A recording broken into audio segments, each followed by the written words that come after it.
దేవుని వాక్యం చదువుదాం.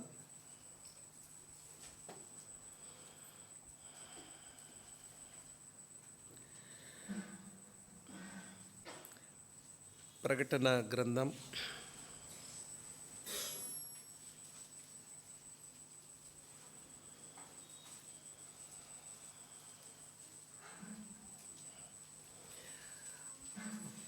గ్రంథం 5వ అధ్యాయం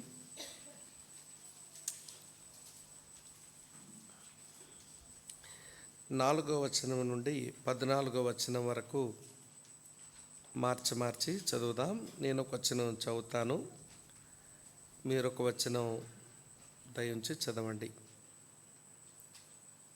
ఆ గ్రంథం విప్పుటకైనను చూచుటకైనను యోగ్యుడైన వాడు ఎవడనూ కనబడనందున నేను బహుగా ఏడ్చుచుండగా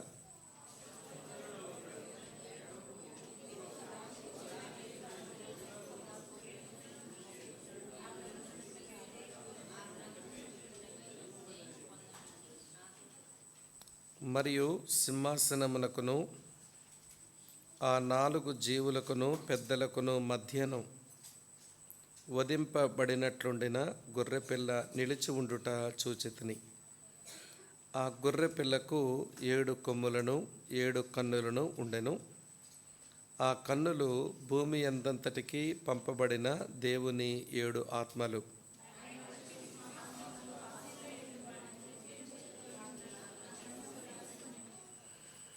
ఆయన దానిని తీసుకొనినప్పుడు ఆ 4 జీవులను, వీణెలను, ధూపద్రవ్యములతో నిండిన సువర్ణ పాత్రలను పట్టుకొని ఉన్న ఆ 24 పెద్దలను ఆ గొర్రెపిల్ల ఎదుట సాగిలపడిరి.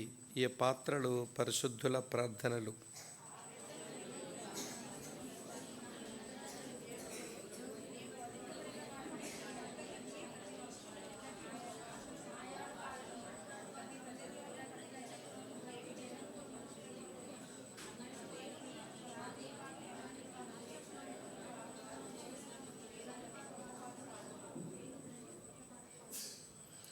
మరియు నేను చూడగా సింహాసనమునకును జీవులకును పెద్దలను ఆవరించి ఉన్న అనేక దూతల స్వరము వినబడెను. వారి లెక్క కోట్ల కొలదిగా ఉండెను.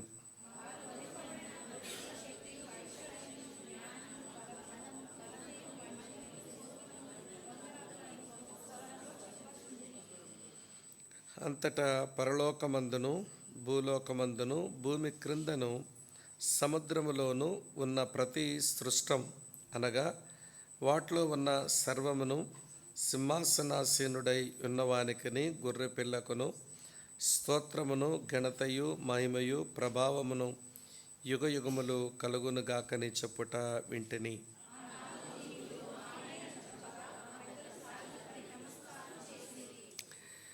చిన్న ప్రార్థన చేద్దాం. మా పరమ తండ్రి, నీ ప్రియకుమారుడు మా ప్రభు అయిన యేసుక్రీస్తునందు మిమ్మలను మా హృదయపూర్వకంగా స్తుతించి ఆరాధించి పూజిస్తూ ఉన్నాం.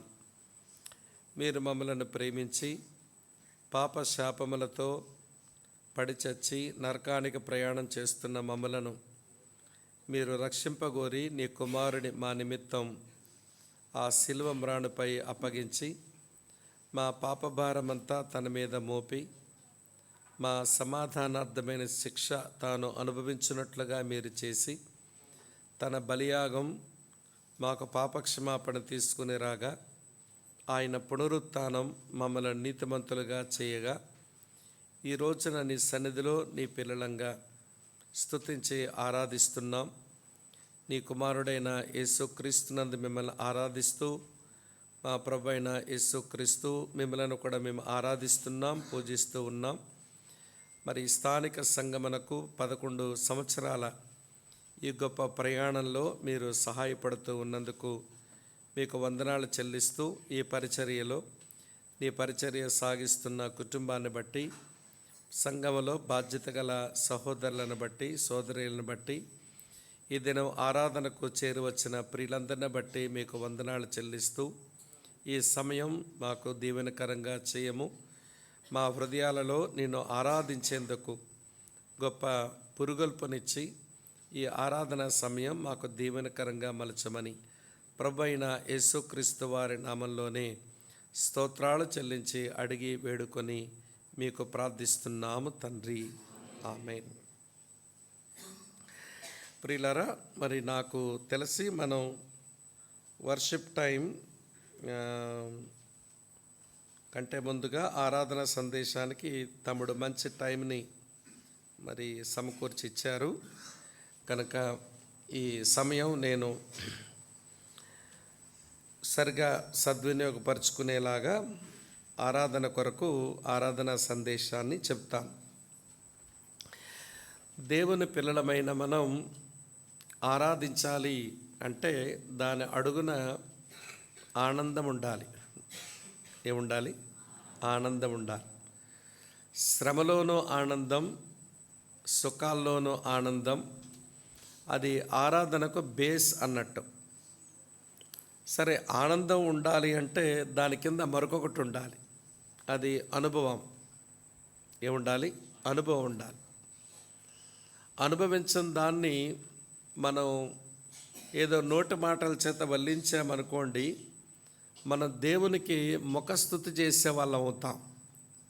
ఒక మనిషిని గురించి మనకు ఏ విధమైన అనుభవ జ్ఞానము లేకుండా మీరు అంతా మీరు ఇంత అన్నామనుకోండి, మీరు నాకు ఈరోజు భాషలో చెప్పాలంటే సెటైర్లు ఇస్తున్నారేంటి, మా భాషలో చెప్పాలంటే మీరు నాకు కమ్మ కడుతున్నారేంటి అని అంటాడు ఆయన.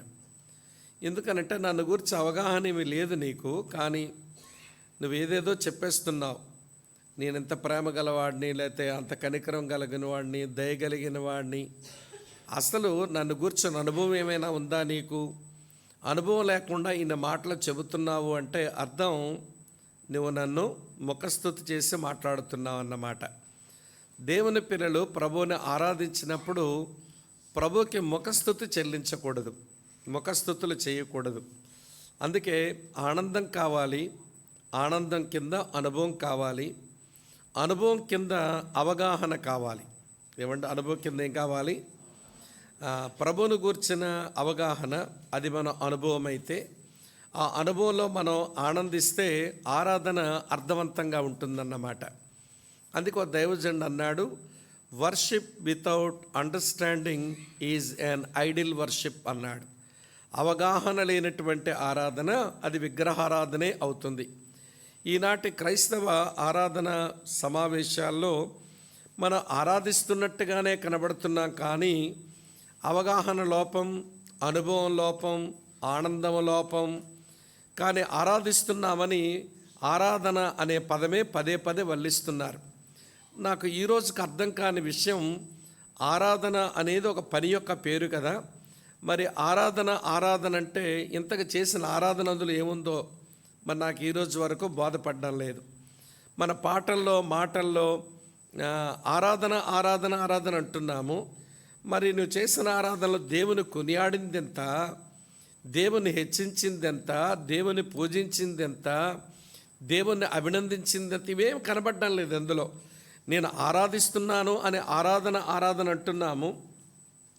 మరి నేతి బీరకాయలో నెయ్యి లేనట్టు క్రైస్తవ ఆరాధనలో ఆరాధన కూడా లోపించే ఒక చెడ్డ దినాలకు మనం చేరుకున్నామా అనిపిస్తుంది. కనుక మనం ఏ ప్రభువునైతే ఆరాధిస్తున్నామో ఆయన గూర్చిన అవగాహన రావాలి. ఆ అవగాహనలోంచి అది మన అనుభవం అయిపోవాలి. ఆ అనుభవాన్ని బట్టి మనం ఆనందించే వాళ్ళం అవ్వాలి.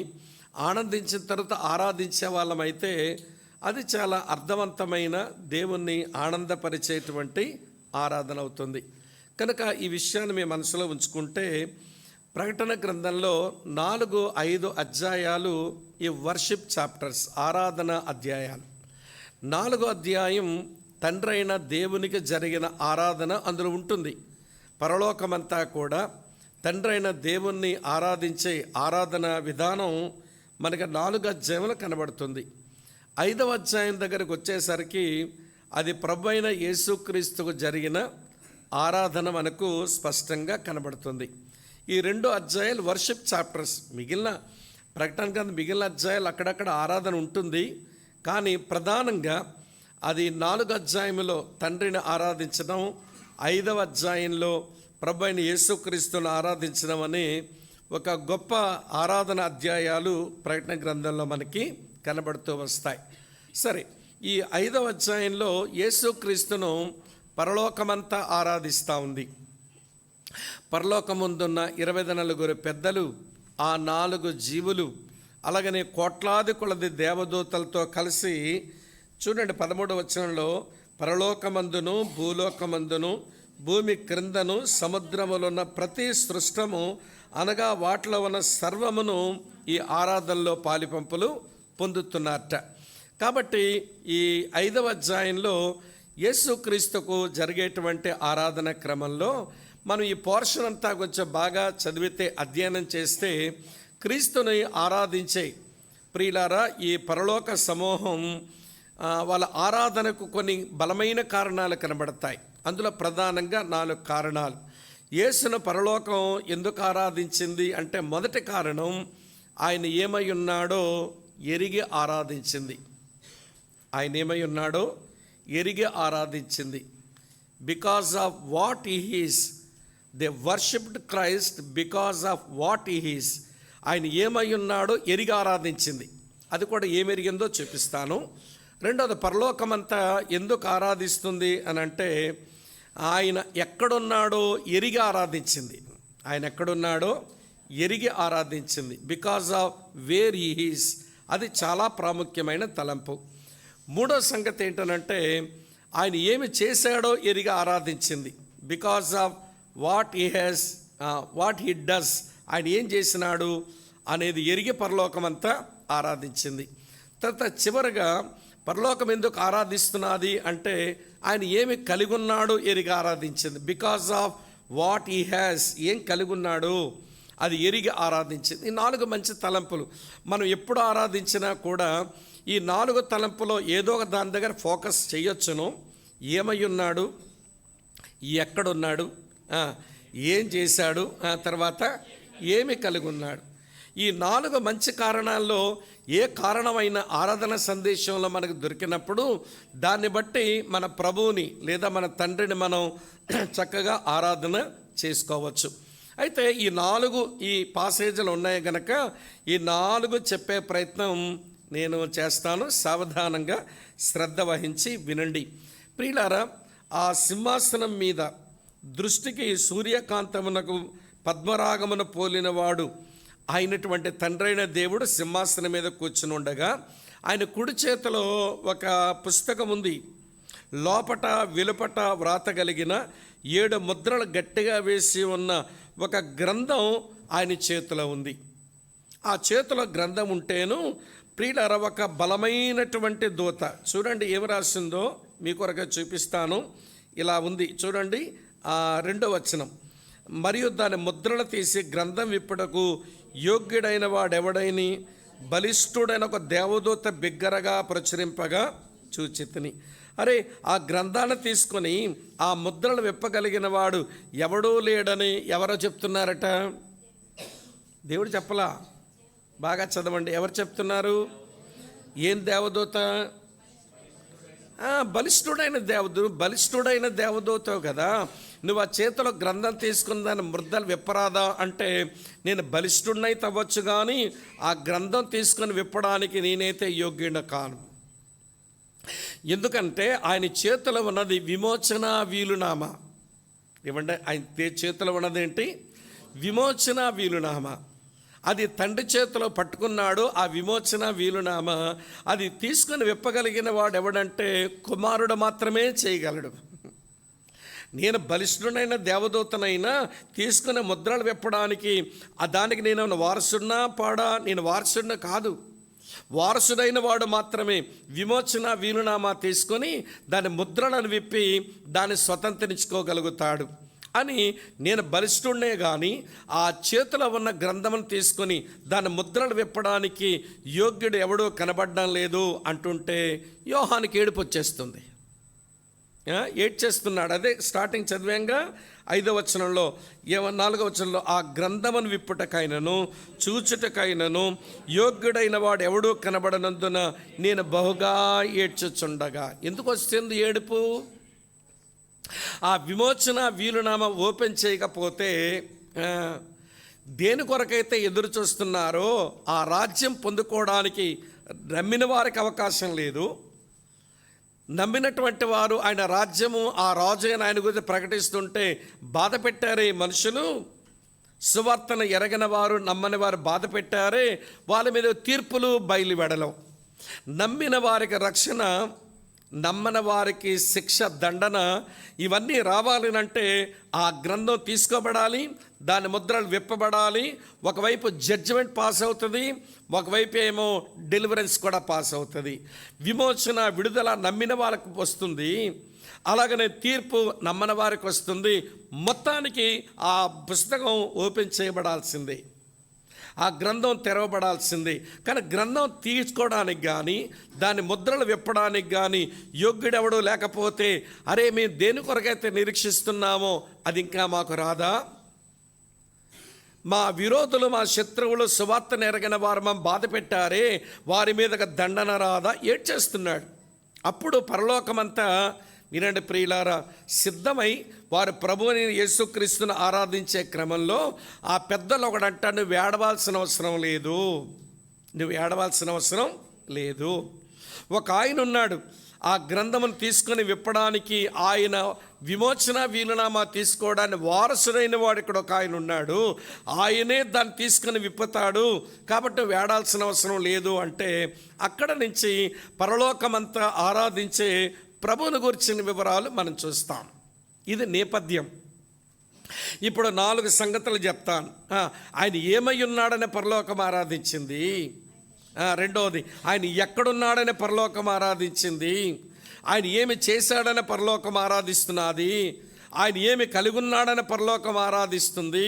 ఈ 4 తలంపులు చూసుకుంటే ఈ 11వ వార్షికోత్సవం సందర్భంగా ఇటువంటి మీనింగ్ఫుల్ వర్షిప్, ఒక అర్థవంతమైన ప్రియుల దేవుని హృదయాన్ని ఆనందపరిచే ఆరాధన చేయడానికి మన హృదయాలు లేవనెత్తబడాలని నేను ఆశించి ఈ సంగతులు మీ ముందు పెడుతున్నా. మొట్టమొదటి మాట, ఏమై ఉన్నాడో ఎరిగే పరలోకం ఆరాధిస్తుంది.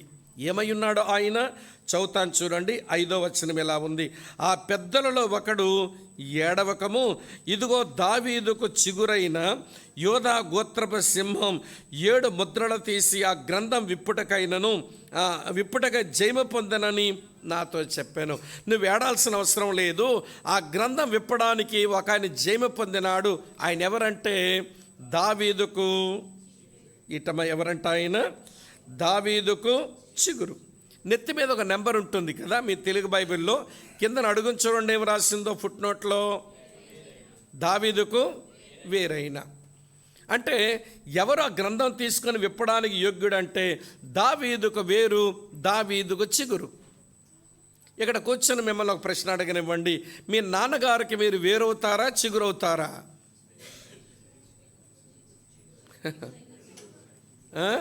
మీ తండ్రి గారికి మీరు వేరవుతారా, చిగురవుతారా? మీరు వేరు అవ్వలేరు. మా నాన్నగారికి నేను వేరు, నాలోంచి మా నాన్న వచ్చాడు అన్నారనుకోండి, మీ దిమాగ్ ఖరాబ్ అయిందన్నమాట. మీ నాన్నగారు మీలోంచి రాడు, నాన్నగారిలోంచి మనం వచ్చినాం అంతే. కనుక వినండి, ఇప్పుడు కనబడుతున్న వ్యక్తి ఎవరంటే దావీదుకు వేరు, దావీదుకు చిగురు. అది ఎట్లా సాధ్యం అంటే, దావీదుకు వేరు అంటే దావీదుకే ఉనికినిచ్చిన దేవుడు ఆయన. అది ఆయన డివినిటీ, ఆయన దేవుడు. అలాగనే దావీదుకు చిగురు అంటే దావీదులోంచి వచ్చినటువంటి మనుషుడు ఆయన. అది ఆయనకు హ్యుమానిటీ, అది ఆయన యొక్క మానవత్వం. మనిషిగా దావీదులోంచి వచ్చాడు, కానీ దేవుడుగా దావీదుకే ఆయన ఉనికినిచ్చాడు. అందుకని దావీదుకు వేరుగా దేవుడు, దావీదుకు చిగురుగా ఆయన మనిషి. ఈ రెండు కలిపితే ఆయన యొక్క హైపోస్టాటిక్ యూనియన్ 1, 2 స్వభావాల మిళితమైన ఒక దైవిక వ్యక్తి యేసు ప్రభు. ఇంగ్లీష్లో హైపోస్టాటిక్ యూనియన్ 1 అంటారు. దుస్వభావ సంభూతుడు, దైవత్వానికి దేవుడు, మానవత్వానికి మనిషి. అట్లా రాకపోతే మానవ జాతిని ఉద్ధరించడానికి పనికిరాడు. ఇలా చెప్పనివ్వండి, ఎప్పుడైనా ఇరు వర్గాల మధ్య కొట్లాట ఉన్నప్పుడు, శత్రుత్వం ఉన్నప్పుడు మధ్యలోకి వచ్చిన వాడు ఒక వర్గానికే చెందినోడైతే మీడియేటర్గా పనికొస్తాడా? ఇంతకు మీరు ఎక్కడ ఉన్నారా? అవండి పనికొస్తాడా? పనికిరాడు. ఇరు వర్గాలకే చెందినోడై ఉండాలి. అలాగనే దైవత్వానికి మానవత్వానికి మధ్య ఉన్న ఈ శత్రుత్వాన్ని తొలగించడానికి ఈ మధ్యలోకి వచ్చినటువంటి వాడు దైవత్వానికి దేవుడు, మానవత్వానికి మనిషి. ఎలాగ దైవత్వానికి దేవుడో చెప్పనా? ప్రియులారా వినండి. ఎక్కడో ఒక ఆయన కూర్చొని చెట్టు కింద చదువుకుంటున్నాడు. ఆయన దగ్గరకు రాగానే యేసన్నాడు, ఇతడు నిజముగా ఇశ్రాయేలీయుడు, ఇతని ఏ కపటమును లేదు అన్నాడు. ఎవరి గురించి? నతనయేలు గురించి. వెంట నతనయేలు ఏమన్నాడు? నీవు నిజముగా నువ్వు దేవుని కుమారుడువు, ఇశ్రాయేలుకు రాజువి అని రెస్పాండ్ అయినాడు. అప్పుడు యేసుప్రభు అన్నమాట, నేను ఈ మాట చెప్పినందుకు నువ్వు ఆ మాట చెబుతున్నావా? నువ్వు ఆ చెట్టు కింద కూర్చున్నప్పుడే నేను నిన్ను చూశాను అన్నాడు.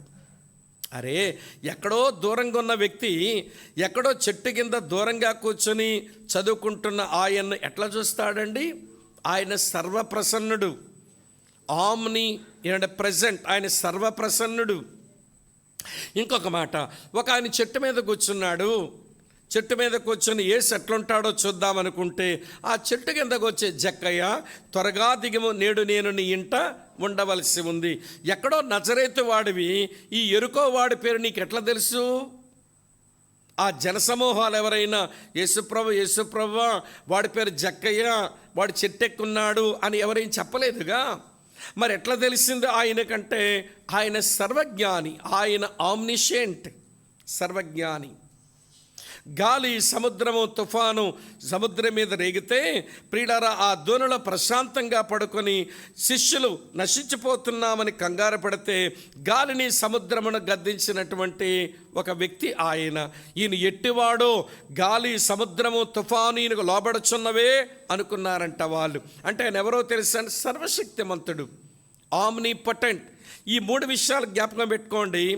సర్వజ్ఞాని, సర్వవ్యాపకుడు, సర్వశక్తిమంతుడు. అది ఆయన డివినిటీ. అలాంటి దేవుడుగా యేసు దావీదుకే ఒక ఉనికినిచ్చిన వాడు. అందుకే దావీదుకు ఆయన వేరయ్యాడు. మరి ఇప్పుడు ఎట్లా దావీదుకు చిగురయ్యాడంట? అంటే దావీదులోంచి పుట్టి ఆయన మనుషుడుగా ఈ లోకాన్ని, అదే కదా ఈ నెలంతా మనం చేసుకునేటువంటి ఏంటవి, ఇంకా నా నోటితో చెప్పించకండి, చెప్పండి. ఈ నెలంతా మనం చేసుకున్నది అదేగా. ఆయన శరీరంతో ఈ లోకానికి వచ్చాడు. ఆయన శరీరంతో ఉన్నాడు గనక ఇలా మీతో చెప్పనివ్వండి, ఆయన శరీరంతో ఉన్నాడని ఎంత స్పష్టంగా లేఖనం చెబుతుందనంటే ఇది క్రైస్తవులు బాగా నమ్మాలి. ఎందుకో చెప్పనా ప్రియులారా? మొదటి శతాబ్దంలోనే క్రైస్తవ సంఘాలలోనికి దూరిన కొంతమంది మనుషులు క్రీస్తు యేసు కాడు అని చెప్పారు, క్రీస్తు యేసు కాడు అని కూడా చెప్పారు. అంటే యేసు క్రీస్తు కాడు అంటే అర్థం ఏంటి? శరీరంతో ఉన్న యేసు క్రీస్తు దేవుడు కాదు అని చెప్పేవాళ్ళు లేచారు. అలాగనే క్రీస్తు యేసు కాడు అన్నారు. దేవుడైన వాడు శరీరంతో ఏమీ రాలేదు, ఈయన శరీరం లేనివాడు అన్నారు. శరీరం ఉంది, భౌతికమైంది, అందులో దైవత్వం ఉండదని నమ్మే జ్ఞానవాదులు ఉన్నారు, నాస్టిక్స్ అని అంటారు వాళ్ళని. మొదటి శతాబ్దంలోనే వచ్చిందండి ఈ అపశృతి. దేవుడు నరుడుగా రాలేదు అని చెప్పేటోళ్ళు ఉన్నారు, నరుడైన దేవుడు కాదు అని చెప్పేవాళ్ళు ఉన్నారు. మీరు 1 యోహాను పత్రిక 2వ అధ్యాయం, 1 యోహాను పత్రిక 4వ అధ్యాయం మీరు ఆరంభంలోనే చదివితే ఈ వైఖరి కలిగిన వాళ్ళు ఉన్నారని స్పష్టంగా తెలిసిపోతుంది. 1 యోహాను పత్రిక 2 చదువుతాను చూడండి. 22వ వచనం ఏముందో? యేసు క్రీస్తు కాడని చెప్పువాడు తప్ప ఎవడ బద్ధికుడు? అంటే శరీరంతో ఉన్న యేసులో దైవత్వం లేదని చెబుతున్నారు వీళ్ళు. శరీరంతో ఉన్న యేసులో దైవత్వం లేదు, దేవుడు కాదా ఆయన, క్రీస్తు కాడా ఆయన అని చెబుతున్నారు వీళ్ళు. కొంచెం 4వ అధ్యాయానికి రండి. 4వ అధ్యాయం 3వ వచనం చూస్తారా? ఇలా రాసి ఉంది, యేసుక్రీస్తు శరీరధారియే వచ్చనని ఏ ఆత్మ ఒప్పుకొననో అది దేవుని సంబంధమైనది, ఏ ఆత్మ ఒప్పుకొనదో అది దేవుని సంబంధమైనది కాదు. అంటే యేసు ప్రభు శరీరంతో రాలేదు, అంటే క్రీస్తు శరీరధారి కాదు అన్నట్టున్నారు. యేసు క్రీస్తు కాడని చెప్పేటోళ్ళు ఉన్నారు, క్రీస్తు యేసు కాడు అని చెప్పేటోళ్ళు ఉన్నారు. ఇది మనకేమి నేర్పించాలని అంటే లేదు లేదు లేదు, క్రీస్తు యేసుగా వచ్చిన వాడు, అమ్మ వింటున్నారా? యేసు క్రీస్తుగా ఏమంటే వచ్చినవాడు క్రీస్తు యేసుగా వచ్చినవాడు యేసే క్రీస్తు అనే మాట మనం నమ్మి తీరవలసిందే. అంటే దేవుడు నరుడుగా వచ్చినాడు, నరుడైన యేసులో దైవత్వం ఉంది అనేది నమ్మాలి. అది బ్యాలెన్స్డ్ క్రిస్టియానిటీ, సమతుల్యమైన క్రైస్తవ్యం. మొదటి శతాబ్దంలోనే ఇది వచ్చింది. ఈరోజు వరకు అది కొంచెం ఇంకా అది ప్రవహిస్తూనే ఉంది. ఏమంటే క్రీస్తు యేసు కాడు అంటే దేవుడు యేసు కాడు, యేసు దేవుడు కాదు అని చెప్పే వాళ్ళు క్రైస్తవ సమాజంలో ఇప్పుడు కూడా కోకొల్లలుగా లేస్తూనే ఉన్నారు. కనుక ఇక్కడ కూర్చున్న మనం ఎందుకు మన ప్రభువుని ఆరాధించాలనంటే, దావీదుకే ఉనికినిచ్చిన దేవుడవు నీవు, నాకు ఉనికినిచ్చిన దేవుడవు, దావీదులోంచి పుట్టినటువంటి చిగురవు నీవు, మానవ జాతి పాప ప్రక్షాళన కొరకై శరీరధారిగా వచ్చినటువంటి వాడవు నీవు అనే విషయం హృదయపూర్వకంగా విశ్వసించి, ఇది నీ కొరకే, ఇది నా కొరకే, మనందరి కొరకే. దేవుడు శరీరగా వచ్చిన వాడు, ఈ శరీరధారి అయిన యేసులో దైవత్వం ఉంది అనే విషయం అర్థం చేసుకోవాలి. ఆయన మానవత్వం ఎంత స్పష్టంగా కనబడుతుందండి భూమి మీద ఉన్నప్పుడు. ఒక విషయం అడుగుతాను, భయపడకుండా ఏమండి బెదిరిపోకుండా చెప్పండి, మనకు ఆకలి ఎక్కువ, యేసు ప్రభువుకు ఆకలి ఎక్కువ? చెప్పండి నాకు. మనకు ఇది చెప్పాలనుకో ధైర్యం ఉండాలి కదా కొంచెం. మళ్ళీ యేసు ప్రభు వారు ఆకలోడు అంటే మళ్ళీ ఆయన ఏమనుకుంటాడో ఆరాధన రోజు అని మీరే బెంబేలు ఎత్తిపోకండి. నిర్మమాటగా చెప్పండి, మనకు ఆకలి ఎక్కువ, యేసు ప్రభువుకు ఆకలి ఎక్కువ?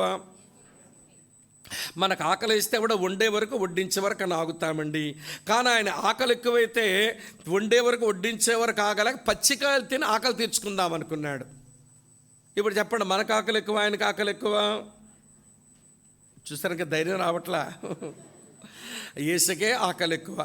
ఇంకో విషయం అడిగేస్తాను, మనం బాగా నిద్రపోతామా, యేసుప్రభు బాగా నిద్రపోతారా? మళ్ళీ యేసుప్రభు నిద్రపోతాడంటే ఏమనుకుంటాడో ఆరాధన రోజు అని అనుకోకండి. మనకి ఎవరైనా శబ్దాలు చేస్తే, పిల్లలు అలా చేస్తే నిద్ర పట్టదు. కానీ గాలి రేగింది, సముద్రం లేచింది, అలలొచ్చి దోణి కొడుతున్నాయి, ప్రశాంతంగా నిద్రపోయినాడు ఆయన? అంటే మనకు నిద్ర ఎక్కువ, ఆయన నిద్ర ఎక్కువ? అంటే ఆయనది తప్పుపడ్డాని చెప్పడం లేదు సుమా. అంటే మనలాగే ఆకలైన వాడు, మనలాగనే నిద్రపోయే అలవాటు ఉన్నవాడు. మనం బాగా ఏడుస్తామా, యేసుప్రభు బాగా ఏడుస్తాడా చెప్పండి నాకు. ఎవరైనా చచ్చిపోతే సమాధి చేయడానికి పోయి సమాధి చేసి వచ్చేసి రిటర్న్లో జోకులు వేసుకుంటూ నవ్వుకుంటూ వచ్చేస్తాం మనం. మనమన్నీ దొంగ ఏడుపులు కాకపోతే మనమే నిజమైన ఏడుపులు చెప్పండి. అది ఇప్పుడే కదరా సమాధి చేసి వచ్చారు, ఇంటికి కూడా రాలేదు, మధ్యలో జోకులు వేసుకొని నవ్వుకొని వస్తున్నారు, ఏమైపోయింది మీ ఏడుపు అంటే అది ఎప్పుడో ఆవిరైపోయింది అంతే. అట్లా పాతేసాం, మా ఏడుపు కూడా అయిపోయింది. కానీ తన స్నేహితుడు చచ్చిపోతే పాతి పెట్టబడే 4 రోజులైనా ఈరోజు ఏడుస్తున్నాడు ఆయన. అర్థమవుతుందా? ఇవి ఏమి నేర్పిస్తున్నాయనంటే వినండి, మనిషిగా అతనికి ఆకలయ్యింది, మనిషిగా ఆయన నిద్రపోయినాడు, మనిషిగా ఆయన ఎమోషన్స్ ఉన్నా ఏడ్చినాడు. అందుకే ఆయన దావీదులోంచి వచ్చిన చిగురు, ఆయన మనుషుడు. ఇది బాగా నమ్మడం క్రైస్తవుల చేత కావాలి. దేవా, నా నిమిత్తమై దేవుడవైన నీవు నా కొరకు శరీరంతో వచ్చావు, శరీరధారిగా వచ్చిన నీలో దైవత్వం ఎక్కడికి వెళ్ళిపోలేదు, నీ లోపలే దైవత్వం ఉంది. అందుకని యేసు ప్రభు ఎవరంటే దైవనరుడు, 2 స్వభావాల మిళితమైన ఒక దైవిక వ్యక్తి. ఆమె అర్థమవుతుంది నేను చెప్పే మాట. కానీ పరలోకం ఎందుకు ఆరాధిస్తుందనంటే ఆయన దావీదుకు వేరు చిగురని ఆరాధిస్తుంది, ఒకటి. రెండో సంగతి, ఆయన ఏమై ఉన్నాడు అని అంటే పరలోకం అంటుంది. ఎందుకు ఆరాధిస్తున్నది పరలోకం అంతా అంటే రెండో మాట చెప్తాను చూడండి ప్రియులారా. ఇలా రాసి ఉంది, యోధా గోత్రపు సింహం అంట. ఆ గ్రంథమును తీసుకుని దాన్ని ముద్రలు విప్పడకు యోగ్యుడు ఆయనే. ఆయన ఎవరు అంటే యోధా గోత్రపు చెప్పండి సింహం. యోధా గోత్రపు సింహము అంటే అర్థం ఆయన రాజు అని. ఇది మీకు అర్థమయ్యేలా చెప్తాను. దేవుడు ఇశ్రాయేలు ప్రజలకు రాజును ఇద్దాము అని అనుకున్నాడా, లేకపోతే రాజు మనుషులు కోరుకుంటే వాళ్ళకో రాజు ఇచ్చాడా చెప్పండి నాకు.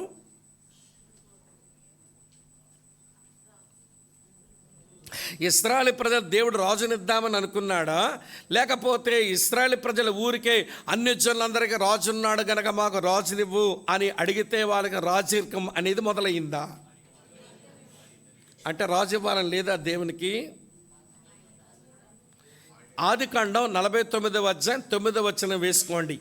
ఆదికాండం 49:9 వేసుకోండి. యాకోబు మరణించక మునుపు తన కుమారులందరినీ పిలిచి వరుసగా ఆశీర్వదిస్తున్నప్పుడు యోధాని పిలిచినప్పుడు, ఒరే బాబు, ఆ యోధ, నీవు కొదమ సింహము, నా కుమారుడా, నువ్వు పట్టిన దానిని తమ్ముడు, నువ్వు పట్టిన దాన్ని తినవచ్చితివి. సింహం వలనే గర్జించుచు ఆడసింహం వలను అతడు కాలు ముడుచుకొని పండుకొనను. అతను లేపువాడెవడు? సిలోహు వచ్చే వరకు యోధా యుద్ధ నుంచి దండము తొలగదు, అతని కాళ్ళ మధ్య నుంచి రాజదండము తొలగదు. ఏమి దీని అర్థం అంటే, ఏమంటే యాకోబు యోధా గోత్రాన్ని ఆశీర్వదిస్తూ, యోధా గోత్రమా, నీలో నుంచి ఒక రాజు వస్తాడు, నీలో నుంచి నా ప్రజలను ఏలే రాజరికాన్ని నేను నిలుపుకుంటాను అన్నాడు. ఎప్పుడో చెప్పాడు దేవుడు యాకోబు ద్వారా యోధా గోత్రానికి.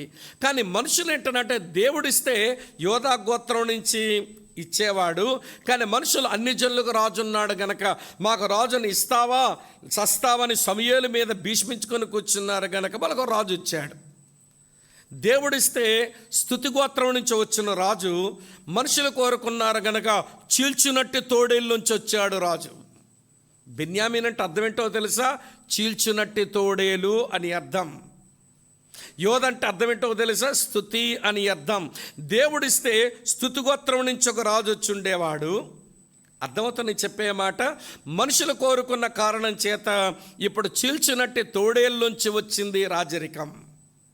సమస్య పోయింది అనుకోండి, దేవుడు దాన్ని తొలగించాడు అనుకోండి, కానీ దేవుడు రాజునిస్తానన్నాడు. అది యోధా గోత్రం నుంచి వచ్చేవాడు, అతను యోధా గోత్ర సింహం అని పిలువబడతాడు. వినండి ఒక మాట చెప్తాను. దేవుడు ఇస్తాను చేస్తాను ఏదైనా వాగ్దానం చేస్తే, ఒక మంచి విషయం చెప్పనా మీకు, గుర్తుపెట్టుకోండి. ఇప్పుడు గుర్తుపెట్టుకోవాల్సిన మాట ఏంటనంటే, మనం నమ్మిన దేవుడు ఎవరంటే ఆయన తొందరపడ్డు. ఏంటంటే ఆయన the God of Bible never delays. గుర్తుపెట్టుకోండి. అలాగని బైబిల్ దేవుడు ఆలస్యము చేయడు. The God of Bible never hurry. ఆయన తొందరపడ్డు, ఆలస్యము చేయడు, తొందరపడ్డం ఆయనకి రాదు, ఆలస్యం చేయడం రాదు. ఆయన సమయంలో ఆయన చేస్తాడు. మనకున్న దౌర్భాగ్యం ఏంటనంటే, అంతా ఇన్స్టెంట్ బతుకు అలవాటై ఇలా అనుకోగానే దేవుడు చేయాలనుకుంటాం, చేయడు అట్లా. అలాగని పూర్తిగా ఆలస్యం చేసి దాన్ని మర్చిపోతాడా? అట్లా కూడా చేయడు. బైబిల్ దేవునికి తొందరపడ్డం రాదు, బైబిల్ దేవునికి ఆలస్యం చేయడం రాదు. అందుకే ప్రసంగి మాట అన్నాడు. ప్రసంగి గ్రంథం 3:11 రాసి ఉంటుంది, దేని కాలమందు అది చక్కగా జరుగునట్లు సమస్తమును దేవుడు నియమించి ఉన్నాడు. ఆయనకి సమయం ఇవ్వండి. మీకెందుకు ఊరికే తొందర? ఆలస్యమైపోతుంది, దేవుడు ఆలస్యం చేస్తున్నాడని ఆయన మీద సనుక్కుంటారు ఎందుకు? ఆయనకు ఆలస్యం చేయటం రాదు, అలాగని తొందరపడ్డం రాదు. ఆయన సమయంలో ఆయన పని చేస్తాడు, చేయనివ్వండి. ఇప్పుడు చెప్తాను చూడండి. యోధా గోత్రం నుంచి రాజునిస్తాను అంటే వీరు ఆగలేకపోయారు. మాకు తొందర ఎక్కువ ఉంది, మాకు రాజు కావాలి. మరి ఎవరిని కోరుకున్నారు మీరు? రాజును కోరుకున్నందుకు ఎంత ఏడ్చారో చూపిస్తాను చూడండి, ఎంత బాధపడుతున్నారో. సమూయేలు దగ్గరికి వచ్చారు. వీళ్ళు ఏమంటున్నారో చదువుతాను. సమూయేలు మొదటి గ్రంథం చదువుతాను చూడండి, 12వ అధ్యాయం మీ కొరకే చదువుతున్నాను. ఇలా రాసి 19వ వచనం. సమూయేలు మొదటి గ్రంథం 12-19 చూడండి. సమూయేలు తిట్లనిది, రాజు నియమించమని మేము అడుగుట చేత మా పాపములన్నిటి మించిన కీడు మేము చేసితిమి. కాబట్టి మేము మరణము కాకుండా నీ దాసులమైన మా కొరకు నీ దేవుడని యెహోవాను ప్రార్థించుము అన్నారు. అమ్మ, అర్థమవుతున్నదా? ఏమంటున్నారు? మేము రాజుని కావాలని అడిగి మేము చాలా గొప్ప పాపం చేసాం, అన్ని పాపాల కంటే గొప్ప పాపం చేసాం, చాలా కీడు మేము తెచ్చేసుకున్నాం అంటున్నారు. సరే, ఇంతగా నేను చెప్పాలనుకుంటున్న విషయం ఏంటంటే, పరలోకమంతా యేసుక్రీస్తుని ఎందుకు ఆరాధిస్తున్నది అంటే ఆయన యోధా గోత్రపు సింహం. యోధా గోత్రపు సింహం అంటే రాజుల రాజు, ప్రభువుల ప్రభు, చక్రవర్తి. చెప్పండి ఎవరు? ఈ మాటలన్నిటికీ ఇంగ్లీష్లో ఒకటే పదం, అదేంటనంటే అవర్ గాడ్ ఈజ్ సావరిన్. ఆయన సార్వభౌముడు. సార్వభౌముడు అంటే మరి కొంచెం వివరణ ఇస్తాను, వినండి.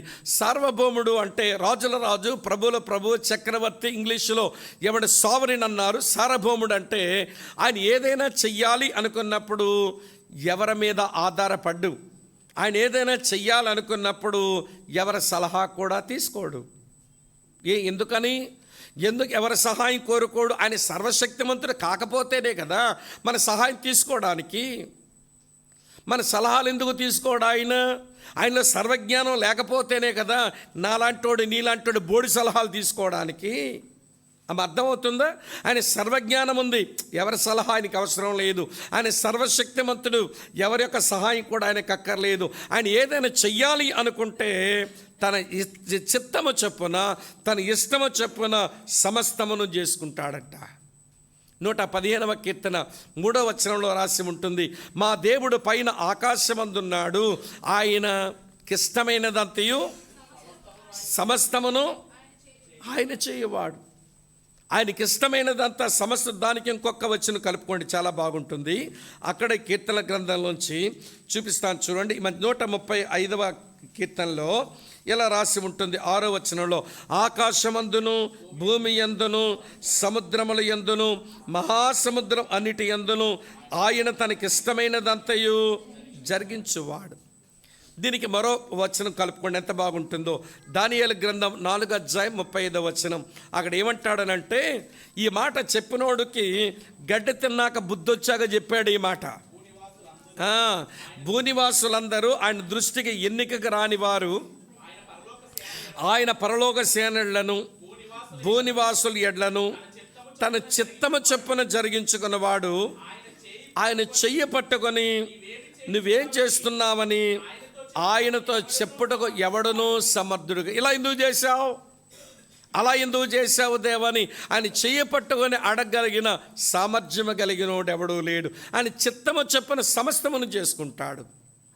ఒక 3 ఇలస్ట్రేషన్ చెప్తాను. ఆయన ఇలా చేసుకుంటాడనంటే తెలిసిపోతుంది. అప్పుడు చక్రవర్తిగా, సార్వభౌముడుగా తన ఇష్టము చొప్పున ఎలా చేసుకుంటాడో చెప్తాను. మొదటి మాట, దేవుడు సృష్టిని చేయటంలో సార్వభౌముడు. God is sovereign in his work of creation. దేవుడు సృష్టిని చేయటంలో ఆయన సార్వభౌముడు. ఎందుకు అనవచ్చు అంటే, సృష్టిని చేస్తున్నప్పుడు ఎవరు సహాయం చేశారు చెప్పండి? సృష్టిని చేసినప్పుడు ఎవరు సలహాలు ఇచ్చారు చెప్పండి? మీరేమైనా ఉన్నారా? ఏంటి కుక్క పిల్లలు పిలిచినట్టు చుచ్చుచ్చు అంటారు నోటితో చెప్పండి? ఎవరు లేం కదా. కనుక God is sovereign in his work of creation. ఒకటి. రెండో మాట చెప్తాను వినండి, దేవుడు రక్షణ కార్యం తలపెట్టడంలో కూడా సార్వభౌముడే. God is sovereign in his work of salvation. ఆయన రక్షణ కార్యం ఎప్పుడో తలపెట్టాడండి. నేను లాస్ట్ టైం వచ్చినప్పుడు ఆ ప్రశ్న వేశాను, ప్రపంచంలో అన్నిటికంటే దేవుని తర్వాత ప్రపంచంలో అన్నిటికంటే పెద్ద వయసు ఉన్నది ఏది అని అడిగా. గుర్తుందా లేదో మీకు? లాస్ట్ టైం వచ్చినప్పుడు ఈ ప్రపంచంలో దేవుని తర్వాత ఎక్కువ వయసు ఉన్నది ఏదో నాకు చెప్పండి అన్నాను. సృష్టిని అంటారా, మనిషిని అంటారా, పక్షులు అంటారా, పశువులు అంటారా? లేదు లేదు లేదు. ఈ ప్రపంచంలో దేవుని తర్వాత ఎక్కువ వయసు ఉన్నది ఏది అంటే నీ కొరకు దేవుడు చేసిన రక్షణ ప్రణాళిక. మనందరి కొరకు దేవుడు చేసిన రక్షణ ప్రణాళిక. ప్రకటన 13:8 రాసి ఉంటుంది, జగదుత్పత్తి మొదలుకొని అని మాట మనం చూస్తాం. అంటే జగత్తు పునాదులు వేయబడకపోవడమే దేవుని మనసులో నీ కొరకు రక్షణ ప్రణాళిక జరిగింది. ఈ రక్షించబడి ఇక్కడ కూర్చున్నామంటే నీ రక్షణ ప్రణాళిక వయసు ఎంతో తెలుసా? నువ్వు లెక్క పెట్టలేనన్ని సంవత్సరాలు. నేను 1980లో రక్షణ పొందానండి, ప్రైజ్ ది లార్డ్. 90లో రక్షణ పొందానండి, మంచిది. నా 20 సంవత్సరాల వయసులో రక్షణ పొందే, మంచిది. కానీ నీ కొరకు దేవుడు చేసిన రక్షణ ప్రణాళిక వయసు నువ్వు లెక్క పెట్టలేనన్ని సంవత్సరాలు. ఇది తెలిస్తే చాలు ప్రభువుని ఆరాధించడానికి హృదయం ఉప్పొంగాలి. దేవా, నా ఉనికే లేనప్పుడు నా పాప క్షమాపణ కొరకు నా రక్షణ ప్రణాళికను నువ్వెప్పుడో చేసినటువంటి దేవుడు అని మన హృదయపూర్వకంగా ఆయన్ను ఆరాధించవచ్చు. ఇప్పుడు ఆయన రక్షణ ప్రణాళిక నీ కొరకు చేసినప్పుడు ఎవరు సలహా ఇచ్చారు? స్వామి కొరకే రక్షణ ప్రణాళిక వేసుకో, జాన్ బాబు కొరకే రక్షణ ప్రణాళిక వేసుకో అని దేవునికి ఎవరైనా సలహా ఇచ్చారా? లేక మాకు రక్షణ ప్రణాళిక చేయడానికి దేవునికి ఎవరైనా సాయం చేశారా? మళ్ళీ మర్చిపోకండి, ఎవడ సలహా అక్కర్లేదు చెప్పరే, ఎవరి సహాయం అక్కర్లేదు. ఇది 2-3 సంగతి చెప్తాను వినండి. దేవుడు తీర్పు తీర్చడంలో కూడా సార్వభౌముడే. God is sovereign in his work of judgement. ఆయన తీర్పు తీర్చినప్పుడు వాదం వినిపించే ఒక లాయర్ అవసరము లేదు, వాదన వినిపించే ఒక ప్రతివాది అవసరం కూడా లేదు, ఎక్యూజ్డ్ వైపు ఉండేవాడు అవసరం లేదు, వింటున్నారా, అడ్వకేట్గా పనిచేసేవాడు కూడా అక్కడ అవసరం లేదు. వాద ప్రతివాదాలు విని తీర్పు చెప్పడా ఆయన తీర్పు తీర్చడం కూడా సార్వభౌముడే. వాదం ఆయనకి ఎవరు వినిపించక్కర్లేదు, ప్రతివాదం ఆయన ముందు ఎవరు వినిపించాల్సిన పని లేదు. తీర్పు తీర్చడంలో కూడా సార్వభౌముడు. ఆయన రాజు, యోధా గోత్రపు సింహం. ఎందుకు పరలోకమంతా యేసును ఆరాధిస్తుందంటే దావీదుకు వేరు చిగురు, ఒక మాట చెప్పాను అంటే దైవనరుడు, రెండో మాట యోధా గోత్రపు సింహం. ఈ ప్రభువునే నన్ను విశ్వసించింది, ఈ ప్రభువేనా నిన్ను రక్షించింది, ఈ ప్రభువునేనా మనం వెంబడిస్తున్నది, అసలు మన అవగాహన పొందామా, అనుభవం గడించామా, అందులో ఆనందిస్తున్నామా, అప్పుడైతే ఆరాధించు. మరైతే మూడో సంగతి చెప్తాను వినండి. సరే, దావీదుకు వేరు చిగురు ఒకటి, యోధా గోత్రపు సింహం రెండు. మూడో మాట చెప్తాను చూడండి ప్రియులారా, ఇలా రాసి ఉంది 6వ వచనం, ఇలా చదువుతున్నాను చూడండి. ఆ మాట పెద్ద చెప్పగానే మరియు నాతో చెప్పాడు, ఆ పెద్దల్లో ఒకడు ఇట్లా, దావీదుకు వేరు చిగురు ఒక ఆయన ఉన్నాడు, యోధా గోత్ర సింహం ఉన్నాడు, ఆయన ముద్రలు తీసుకున్న గ్రంథం విప్పుతాడని చెబితే ఆ సింహాసనం 4 జీవులకు పెద్దలకు మధ్యను వధించబడినట్లున్న గొర్రె పిల్ల నిలిచి ఉండుట చూచితని. అదేంటి, ఆ పెద్ద ఆయన చెప్పిందేమో సింహం అన్నాడు, చూస్తే నాకు కనబడింది ఎవరు, గొర్రె పిల్ల కనబడుతుంది. పెద్ద ఆయన ఏం చెప్పాడు, సింహం అన్నాడు, నేను చూస్తుంటే ఎవరు కనబడుతున్నారు, గొర్రెపిల్ల వధించబడినట్లున్న గొర్రెపిల్ల కనబడుతుంది. ఎవరు యేసు అనంటే వింటున్నారా, వధించబడినట్లున్న గొర్రెపిల్ల. ఇలా మీతో చెప్పనివ్వండి, పాపమునకు ఆయన సింహం వంటి వాడే, పాపులకు మాత్రం గొర్రెపిల్ల వంటి వాడే. పాపమునకు ఎవరాయినా సింహం వంటి వాడే, పాపులకు ఎవరాయినా గొర్రెపిల్ల వంటి వాడే. ఇది ఆర్డినరీ ల్యాంప్ కాదు, ఇది సాధారణమైనటువంటి గొర్రెపిల్ల కాదు. దాని వర్ణన మీరు చూసారా ఎట్లుందో గొర్రెపిల్ల. ఆ వధించబడినట్టున్న గొర్రెపిల్లకు చెప్పండి ఎన్ని కొమ్ములు ఉన్నాయట, 7 కొమ్ములు ఉన్నాయి. అంటే ఆమ్నిపొటెంట్, సర్వశక్తిమంతుడు ఆయన, అదొకటి. తర్వాత గొర్రెపిల్లకు ఎన్ని కన్నులు ఉన్నాయట, 7 కన్నులు ఉన్నాయంట. అంటే ఆమ్నిషెంట్, ఆయన సర్వజ్ఞాని అన్నమాట. 7 ప్రకటన గ్రంథంలో అది కంప్లీట్ నెంబర్, అది సంపూర్ణతకు సాదృశ్యం ఇచ్చే ఒక నెంబర్ అన్నమాట. కనుక సర్వశక్తిమంతుడు, తర్వాత సర్వజ్ఞాని. ఆ 7 కన్నులు ఏంటట, ప్రపంచమంతా పంపించబడిన దేవుని 7 ఆత్మలు. అంటే ఆయన ఎవరో తెలుసా, సర్వప్రసన్నుడు, అంతటా వ్యాపించి ఉన్నవాడు ఆయన. ఇందాక చెప్పానే, ఆ 3 మాటలు గొర్రెపిల్ల దగ్గర కనబడుతున్నాయి. ఆయనే సర్వశక్తిమంతుడు, ఆయనే సర్వజ్ఞాని, ఆయనే సర్వవ్యాపకుడు. సర్వవ్యాపకుడేనానండి, సర్వప్రసన్నుడేనానండి, మంచి పదాలు. అంతేగాని సర్వాంతర్యాం అనేకండి, కొంప కొల్లేరైపోద్ది. సర్వాంతర్యాం అంటే అర్థం ఏంటో తెలుసా, మళ్ళీ మా విశాఖపట్నం సింహాచలం జ్ఞాపకం వస్తుంది నాకు. సర్వాంతర్యాం అనే మాట అక్కడదన్నమాట. ఏంటంటే ఇందు గలడందు లేడని సందేహంబు వలదు, ఎందెందు వెతికినా అందు దొరుకుతాడని మా తమ్ముడు నరసింహరావు చెప్పాలి. మరి అది మా సింహాచలం దేవుడి పేరు అదే నరసింహమూర్తి కదా. ఆ నరసింహమూర్తి గురించి అంటే ప్రహ్లాదుడు చెప్పినాడంట, ఇందు గలడందు లేడని సందేహం వలదు. అంటే ఇందులో ఉంటాడా మరి, ఆ శ్లోకం ప్రకారం ఇందులో ఉన్నట్టే. ఇందులో ఉంటాడా మరి, ఇందులో ఉన్నట్టే. మరి శుద్ధముఖలో ఉంటాడా, ఉన్నట్టే. మరి అట్లుంటాడు బైబిల్ దేవుడు. సర్వాంతర్యామి కాదు. మన క్రైస్తవులు కూడా వాడేస్తుంటారులేండి పదం. దొర్లిపోతూ ఉంటుంది. ఏదో అంటారుగా నలుగురితో ఏదో అని అట్లా చెప్పేస్తుంటాం. కానీ ఆయన సర్వాంతర్యామి కాదు బైబిల్ దేవుడు.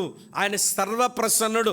ఎక్కడ ఉండాలి అని అనుకుంటాడో అక్కడ ఉంటాడు, ఎక్కడ తన ఉనికి ఉంచాలనుకుంటాడో అక్కడ తన ఉనికిని ఉంచే దేవుడు. అర్థమవుతుందా అండి? వస్తువుల్లో ఉండడు. ఏమనుకోకపోతే చెప్తాను, చెత్తా చెదారం పెంటలో ఉండడు. ఇందుగలడందు లేడు, సందేహం వలదు, ఎందెందు వెతికినా దొరుకుతాడంటే ఇందులో ఉంటాడని అడిగాడు అవడం యొక్క హేతువాది. ఆ మాట అంటే మనలో కోపం వస్తుందని చెప్పడం లేదు నేను. ఆలకిస్తున్నారా? అర్థమవుతుందా మీకు? ఎవరైనా సర్వశక్తిమంతుడు, సర్వజ్ఞాని, సర్వప్రసన్నుడు, ఆ సింబాలిక్గా కనబడుతున్నాయి ఆ మూడు.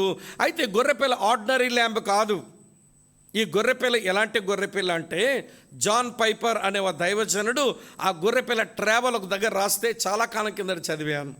ఈ గొర్రెపిల్లంట నిత్యత్వ భూతకాలం నుంచి నిత్యత్వ భవిష్యత్తు వరకు ప్రయాణం చేసిన గొర్రెపిల్లంట.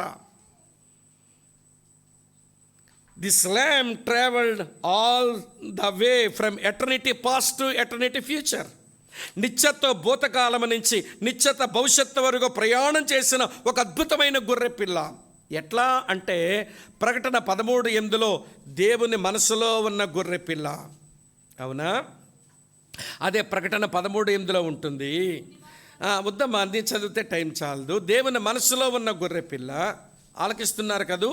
అటు తర్వాత ప్రియులారా, ఆదామవ్వల పాపం చేసి వారి దిగంబరులైతే వారి కొరకు ప్రాయశ్చిత్తంగా బలై వారి దిగంబరత్వాన్ని కప్పడానికి బలైపోయిందే ఏదైనా తోటలో గొర్రెపిల్ల. అదేమి గొర్రెపిల్ల? మన పితరుల కొరకైన గొర్రెపిల్ల.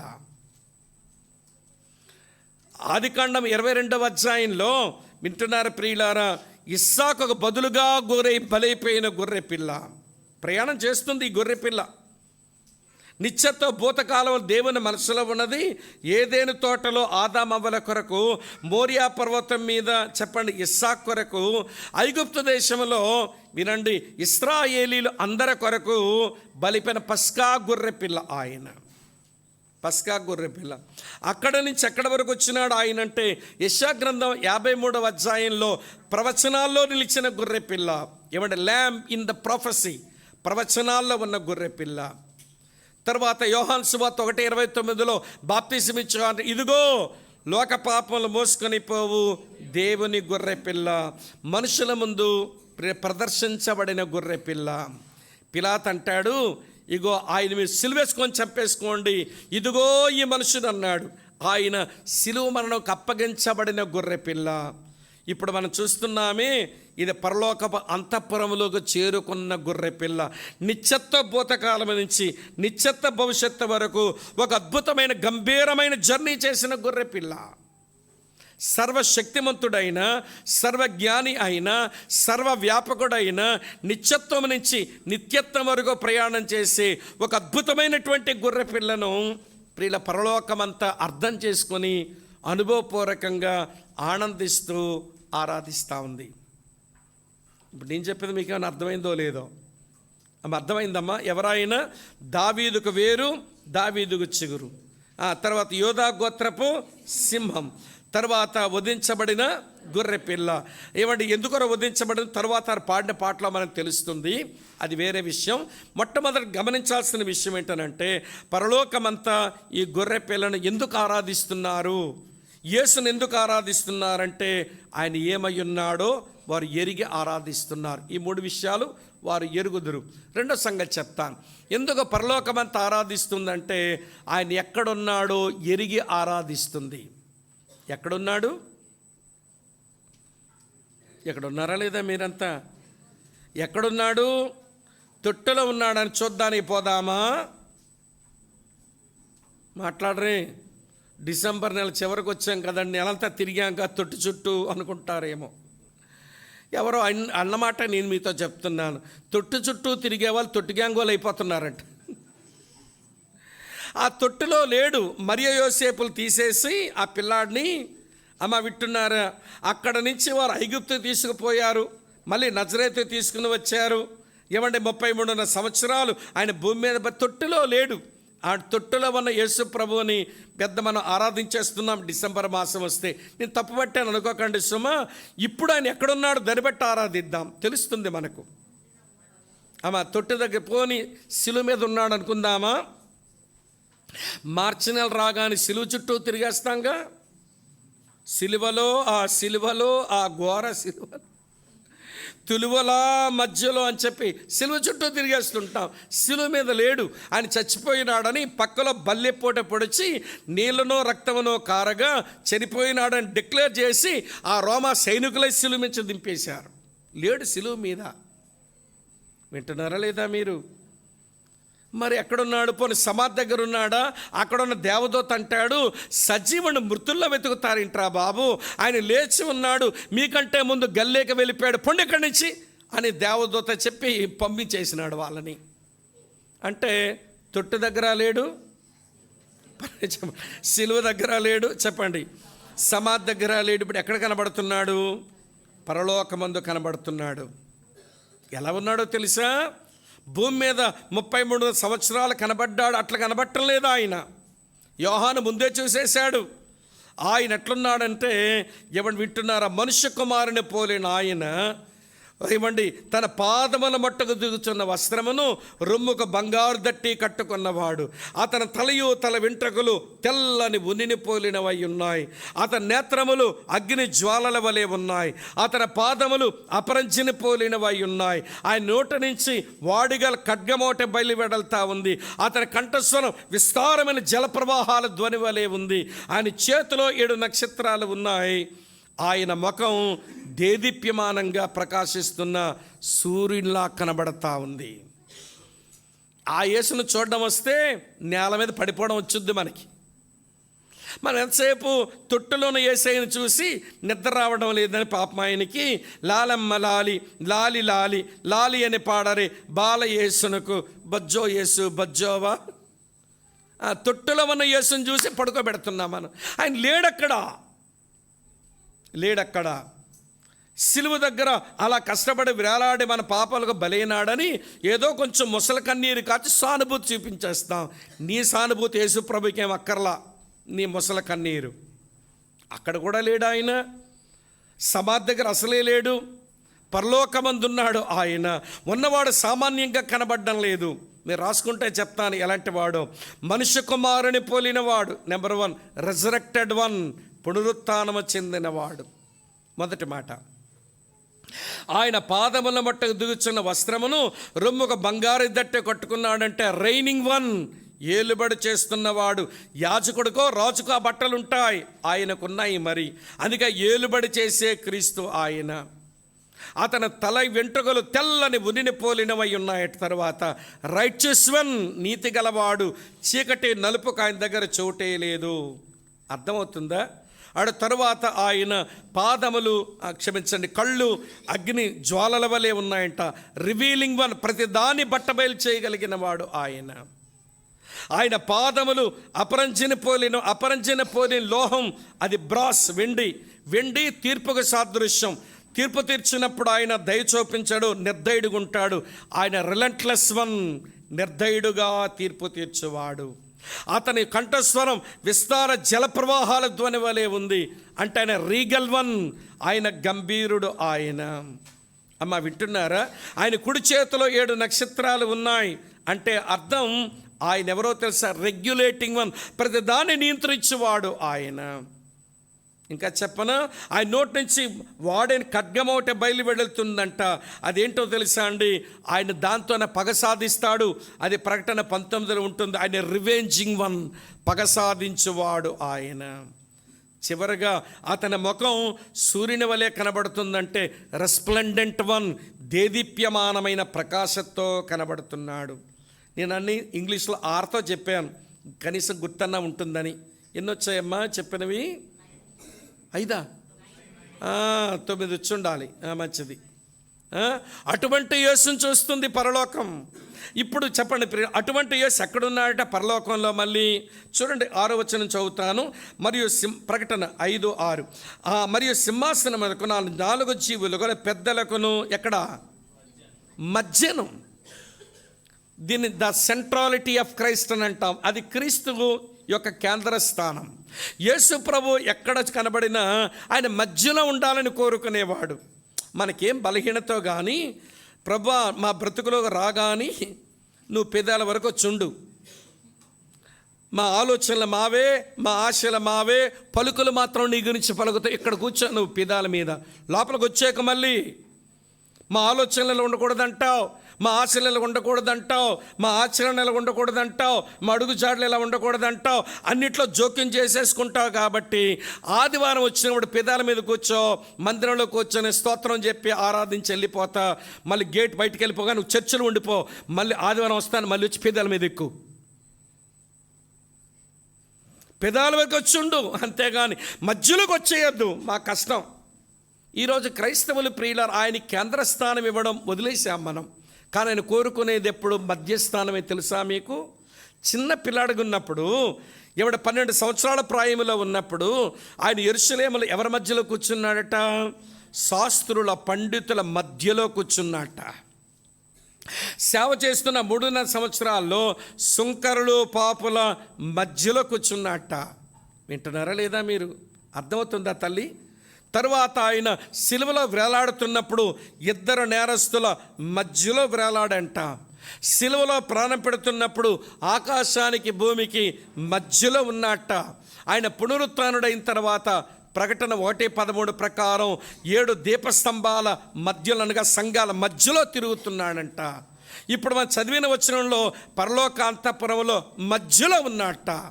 అంతెందుకండి, మత్తయి 18:20లో మనకు వాగ్దానం చేశాడు, ఎక్కడ 2-3 నా నామంలో కూడి ఉంటారో వారి చివర ఉంటానని లేదు ఆయన, వారి మధ్యలో ఉంటానంట. ఇవన్నీ యేసు ప్రభు కోరుకున్న మధ్యస్థానం. మనకు పట్టిన బలహీనత ఏంటి అని అంటే, ఆయన మధ్యలోకి వస్తే ఇబ్బందని ఎక్కడో పెట్టి అక్కడనే ఉంచుతాము. మన జీవితాన్ని అతను, మన హృదయాన్ని ఆయన తన సొంతిల్లులాగా ఫీల్ అయ్యేలాగా అప్పగించాం. కొంతమంది ఇంట్లో పిలుస్తాం, ఆ గదిలో నుండి మంచిదని వెళ్ళరండి అంటాం. కానీ కొంతమంది ఏమండి, ఎవరైనా వచ్చారు ప్రియమైన వారు, వారి ఇంట్లో వారు సొంతిల్లో ఇంట్లో ఉండొచ్చు అన్నట్టుగా వాళ్ళు స్వేచ్ఛనిస్తుంటారు. అర్థమవుతుంది నేను చెప్పే విషయం. అలాగని యేసు ప్రభు నీ జీవితంలో, నీ జీవితపు ఇంటిలో, నీ హృదయపు ఇంటిలో దాని సొంత ఇంట్లో ఉన్నట్లుగా అన్ని గదుల్లోకి వెళ్ళడానికి అవకాశం ఇస్తే అని కేంద్రస్థానం అని ఇచ్చినట్లయి. పరలోకం ఎందుకు క్రీస్తుని ఆరాధిస్తుందంటే ఆయన మధ్యలో ఉన్నవాడని. నేను చెప్తున్నాను, ఈ ఉదయకాల ఆరాధన సమయంలో 11 సంవత్సరాలు ఈ మందిరంలో ఈ పరిచర్యలో సాగుతున్న మనం ఈ యేసును ఆరాధించడానికి ఆయన మన మధ్యస్థానమే తీసుకున్నాడా, మన మధ్యలోనే ఉన్నాడా అనిపిస్తే హృదయపూర్వకంగా ఆరాధిద్దాం. సమయం అవుతుంది కనుక చెప్పలేను, అయిపోయింది. 2వ తలం. 3వ తలంపు ఏంటనంటే, ఏం చేశాడో దాన్ని బట్టి ఆరాధిస్తుంది. ఆయన ఏమై ఉన్నాడో ఎరిగి ఆరాధించింది, ఎక్కడున్నాడో ఎరిగి ఆరాధిస్తున్నారు. ఏం చేశాడో వారు ఎరిగి ఆరాధించే క్రమంలో స్నేహితులారు వింటున్నారా, వాళ్ళు గంభీరమైన పాటలు పాడుతున్నారు. వాళ్ళు పాడిన పాటలన్నీ కలిపితే ఆయన ఏం చేశాడో దాన్ని బట్టే పాడుతున్నారు ఈ పాట. ఇందులో ఒక పాట కనబడడం లేదు, నాకు 5 పాటలు కనబడుతున్నాయి. చూడండి, ఒక్కొక్క పాట డివైడ్ చేస్తాను, మీరు అన్ని పాటలు పాడొచ్చు ఆయన ఆరాధించినప్పుడు అన్నమాట. చూడండి, చదువుతాను ఈ మంచి మాట. 9వ వచనం, ఆ పెద్దలు నీవు గ్రంథమును తీసుకొని దాని ముద్రలు విప్పుటకు చెప్పండి యోగ్యుడవు. ఇది వర్షిప్ సాంగ్. యోగ్యుడవు, యూఆర్ వర్ది అని వర్షిప్ సాంగ్ పాడారు. నువ్వు యోగ్యుడవని, నువ్వు వధించబడిన వాడవై నీ రక్తం ఇచ్చినావు. ఎవాంజలికల్ సాంగ్ లేక ఎవాంజలిస్టిక్ సాంగ్, ఒక సువార్త పాటిది. ఆయన వధించబడే మనుషులు రక్తం ఇచ్చినాడనే మాట. తర్వాత ప్రతి వంశములోను, ఆయా భాషలు మాట్లాడేవారిలోను, ప్రతి ప్రజలోను, ప్రతి జనములోను దేవుని కొరకు నీవు ఏం చేసినావు? నువ్వు మనుషుల్ని కొన్నావు. ఇదేంటో తెలుసా ప్రియమైన స్నేహితులారా?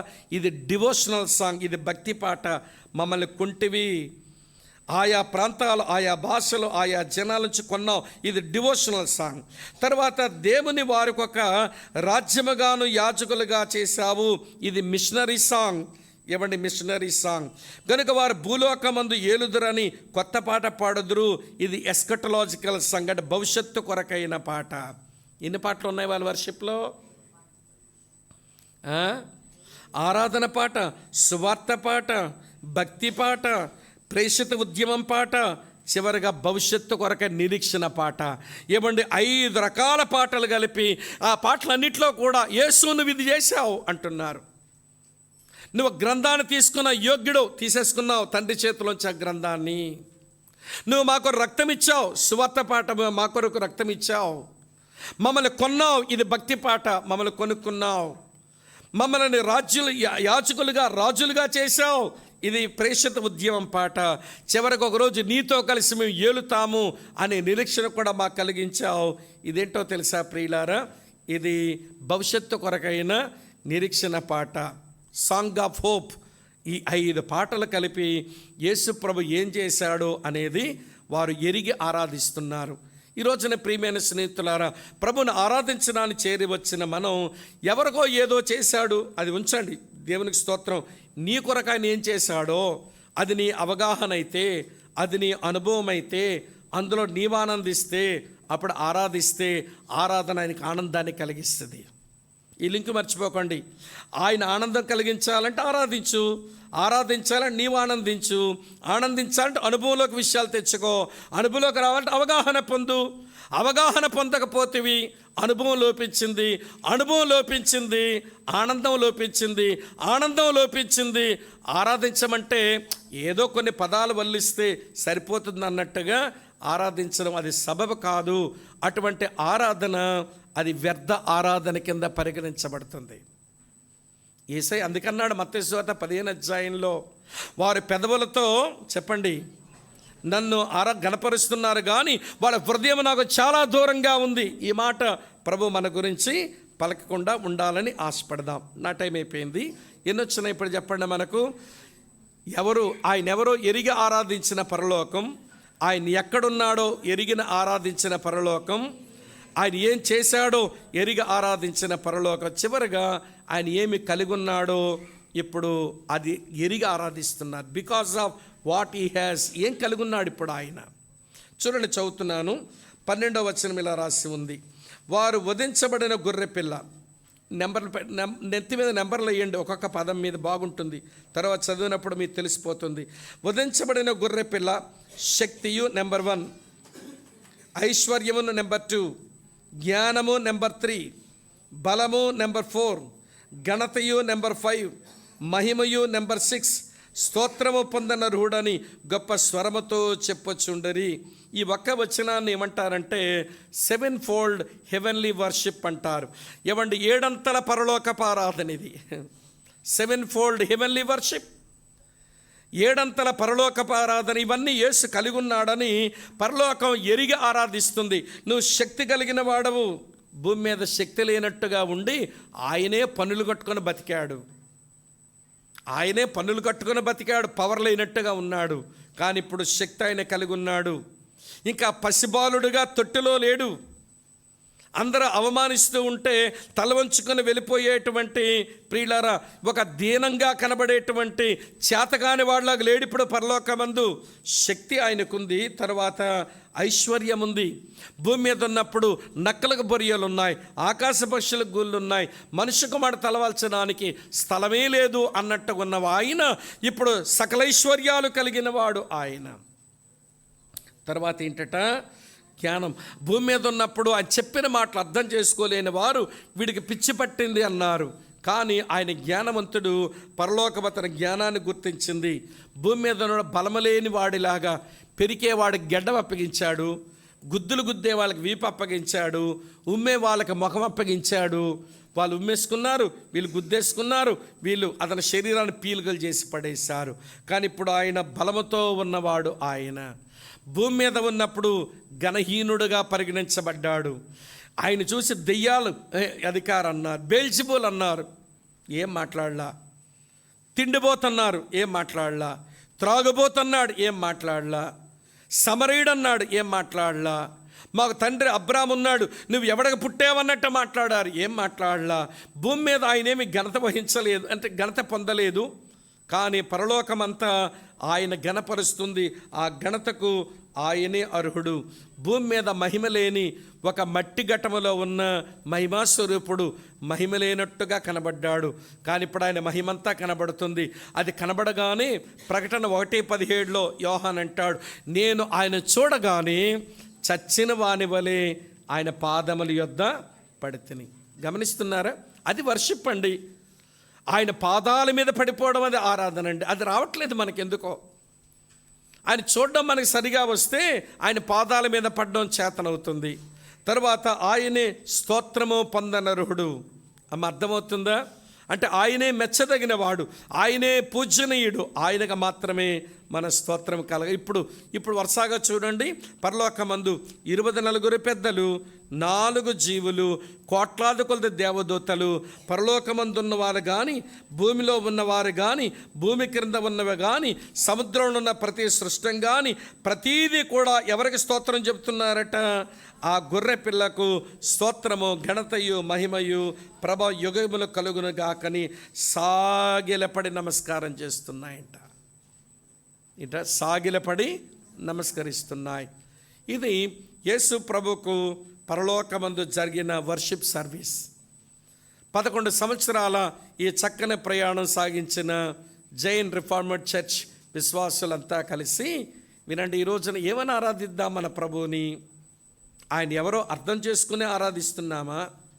ఆయన ఎక్కడున్నాడో అర్థం చేసుకుని ఆరాధిస్తున్నామా? ఆయన ఏం చేశాడో గ్రహించి ఆరాధిస్తున్నామా? ఆయన ఏమి కలిగి ఉన్నాడో గ్రహించి ఆరాధిస్తున్నామా? ఈ 4 ఏదైనా ఒకటి మన అనుభవం అయితే దాంతో ఆరాధిద్దాం. అనుభవం లేనితో మళ్ళీ వల్లించేయకండి. పెదవులతో, నాలుకతో అబద్ధాలు చెప్పకండి. అది దేవుని భలే కోపం తెప్పిస్తుందంట. కోప్పడు ఒకసారి అన్నాడు, చూపించేస్తాను. ఊరికే 10 సార్లు అంటున్నానుగా, ఇది ఎక్కడుందని మీకు అనిపిస్తుంది. 78వ కీర్తన 37వ వచనం చూడండి ప్రియులారా. 78వ కీర్తన 37వ వచనం, నోటి మాటతో వారు ఆయనను ముఖస్తుతి చేసిరి, తమ నాలుకలతో ఆయన యొద్ద బొంకిరి. నోటి మాటతో వారు ఆయన ముఖస్తుతి చేశారు, తమ నాలుకతో ఆయన యొద్ద బొంకుతున్నారు. నీ అనుభవంలో లేనిది, దేంట్లో నువ్వు ఆనందించలేనిది ఊరికే పెదాలతో చెప్పి మరో తప్పిదం మనం చేయకూడదు. దేవా, ఇంతవరకే నాకు అనుభవం ఇచ్చావు. నిన్ను ఎరగటంలో నువ్వేమై ఉన్నావో ఇంతవరకు అర్థమైంది, నువ్వు ఎక్కడున్నావో ఇంతవరకు అర్థమైంది, నువ్వు ఏం చేసావో ఇంత మేరకు అర్థమైంది, నువ్వు ఏమి కలుగున్నావో ఇంతవరకు నాకు అర్థమైంది. ఆ ఎరిగిన దాన్ని బట్టి ఏదైనా అనుభవం చేశావో ఆ అనుభవాన్ని బట్టి నేను మనసారా హృదయపూర్వకంగా ఆరాధిస్తున్నానని ఆరాధనకు మన సమయాలను వెచ్చించుదాం. అర్థమైందో వ్యర్థమైందో? ఏంటి ఏదో చెప్పండి, పర్వాలేదు, నేనేమనుకోను, ఏదో అనుకుంటాను అన్నట్టు మీరు చూస్తుంటే ఎట్లా? అర్థమైందా? గుర్తుపెట్టుకోండి. ఎప్పుడు మొదటి మాట ఏంటి? ఏమై ఉన్నాడు. రెండో మాట ఏంటి? ఎక్కడున్నాడు. మూడో మాట ఏంటి? ఏమి కలిగి ఉన్నాడు. నాలుగో మాట ఏంటి? ఏం చేశాడు. మూడో మాట. నాలుగో మాట ఏం కలిగి ఉన్నాడు. ఈ 4 విషయాలు కొంచెం మనసులో అట్లా నానుతూ ఉంటే ప్రియుల ప్రభువుని ఆరాధించడానికి మనసు నిండా ఆలోచనలు నిండితే నోటి నిండా మాటలు స్పష్టంగా వస్తాయి. లేకపోతే మనసు నిండా ఆలోచనలు లేవనుకోండి, నోట్లోంచి మాటలు రావాలనుకుంటే మాటలు రావు. అప్పుడు దేవా తండ్రి నాయన స్తోత్రం, దేవా తండ్రి నాయన స్తోత్రం, తండ్రి తండ్రి అయ్యయ్యా స్తోత్రం, అట్లా అయిపోతుంది. అంటే నేను కొంతమంది ఆరాధన చూస్తుంటాను కదా, వింటుంటాను కదా, మా దగ్గర కూడా కొంతమందికి నోట్లోంచి మాటలు రావెందుకు వీళ్ళకంటే మనసులో ఆలోచన లేక ప్రభువుని గురించి. దీన్ని నింపండి కొంచెం. మనసులో దైవిక ఆలోచన నిండితే నోటితో స్తుతులు వీళ్ళ స్పాంటేనియస్గా వస్తాయి. చిన్న చిన్న మాటలు చాలు. పెద్ద పెద్ద మాటలు వాళ్ళు ఎంత బాగా ఆరాధించారు అన్ని మాటలు పేర్చి అంటే, పేర్చిన మాటలతో వీళ్ళు బాగా ఆరాధించారని దేవుడేమీ పొంగిపోడు. మాటలు పెరచని రాక వచ్చిరాని మాటలతో ఆరాధించామని మనల్ని ఏమీ తోలనాడు. వీళ్ళు అసలు ఒక మాటలో చెప్పాలంటే, చిన్నపిల్లలాగా మాట్లాడితేనే తండ్రికి ముచ్చట. పెద్దాడు పెద్దాడిలాగే మాట్లాడాలి, చిన్నపిల్లగాడిలాగా మాట్లాడాలి. కనుక ఎవరి స్థాయి వాళ్ళది. మెట్టుకు మనకి ఏది అనుభవం అయిందో, ఏది మన ఆనందమైందో, ఏది మన అవగాహన అయిందో దాంట్లోంచే ప్రభువుని మనం ఆరాధిద్దాం. అది ఆరాధన సమయం. తల వంచండి, కళ్ళు మూసుకోండి. తమ్ముడు ఆరాధన కొరకు మనల్ని నడిపిస్తారు. కళ్ళు మూసుకోండి, మోకరిస్తేనే మంచిది మీకు వెసులుబాటు ఉన్న మేరకు.